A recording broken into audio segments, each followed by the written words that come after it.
Sanremo 2021. Achille Lauro piange lacrime di sangue nascosto tra piumi e cuori sacri.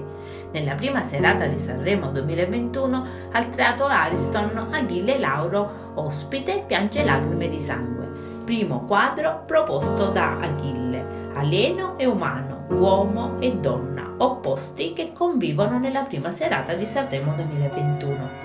Il cantante ancora una volta non delude gli spettatori e sul palco stupisce lasciando un messaggio di libertà con i suoi look griffati Gucci.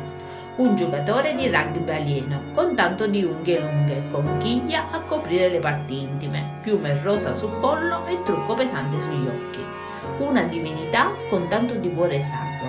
Achille Lauro sul palco di Sanremo interpreta 1000 personalità in una sola. Donna e uomo insieme, umano e alieno allo stesso tempo, artista e divinità. Lauro piange lacrime di sangue come un'icona religiosa nel suo quadro sanremese, in cui sacro e profano si uniscono sul palco dell'Ariston.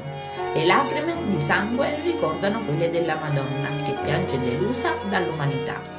Infatti, alla fine della performance canora, sul viso di Lauro iniziano a scorgere lacrime di sangue mentre il cantante recita. Commentate pure, io adesso vi saluto e vi aspetto al prossimo video. Bye bye!